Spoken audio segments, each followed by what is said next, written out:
Okay, so the Statue of Liberty. We all know it, right? It's this huge symbol of freedom, the American dream, the whole deal. But what if I told you there's a totally different way to look at it? A hidden meaning?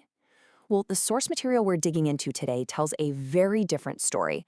It kind of recasts this famous icon in an entirely esoteric light. So, right off the bat, the source material we're exploring hits us with something pretty provocative.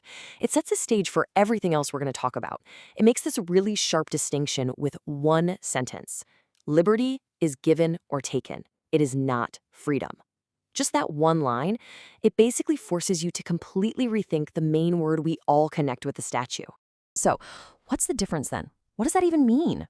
Well, according to this way of thinking, freedom is total. It's absolute. It's just an unrestrained way of being. But liberty, that's a whole other ballgame. It's conditional. It's something that someone can give you or take away.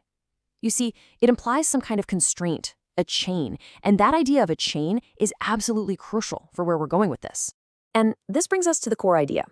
The source material basically argues that the Statue of Liberty, it's not a monument to democracy. Not at all.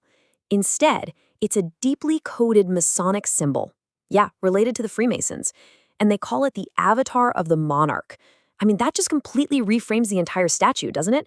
It goes from being this public symbol to a secret message. All right, so to really get what this avatar is all about, we have to break it down. We're going to deconstruct it from the top down.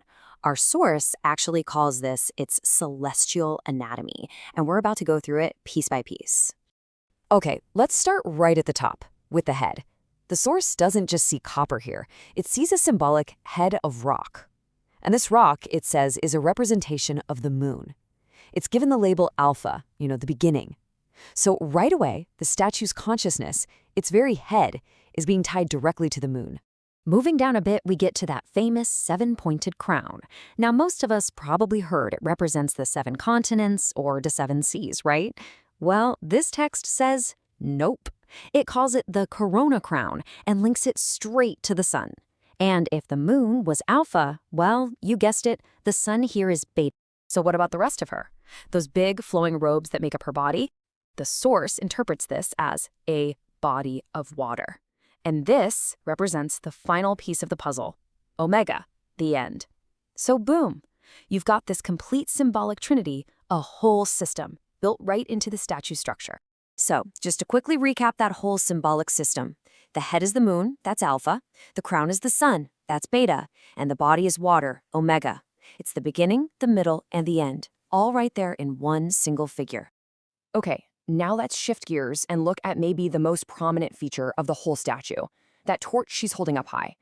In this interpretation, it's way, way more than just a symbol of enlightenment. It's called the all-seeing torch. And there are layers to this.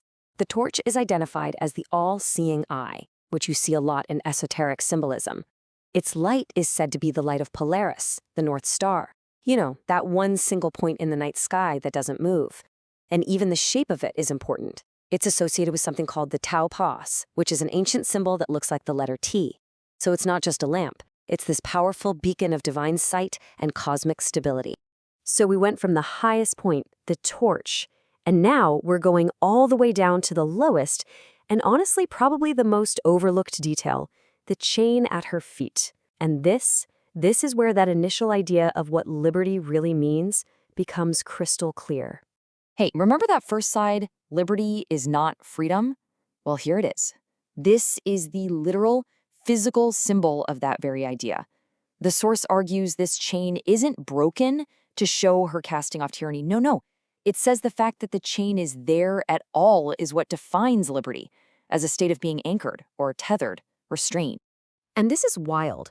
The source connects this chain all the way back to that celestial anatomy stuff we talked about with a pretty striking metaphor.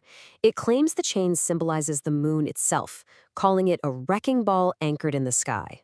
So now you have this direct line from the idea of constrained liberty at her feet all the way up to the lunar symbol of her head. It all connects.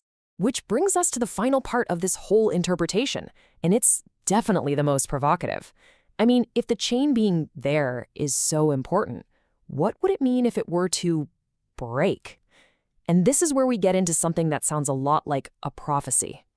The source text actually ends with this line, and it's written as if the statue herself is speaking. She says, "Some people are waiting for my chain to break." Whoa.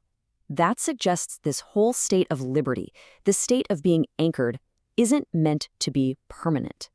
It sounds like there's some big event that certain people are waiting for. So, what's the event? What happens when the chain breaks? Well, the source links it to what it calls the return of the one true king. And that conclusion it totally transforms the statue from a historical monument into some kind of prophetic hourglass, right? It leaves us with this final, really thought-provoking question. What if the Statue of Liberty isn't looking back at a revolution, but is actually looking forward to a revelation?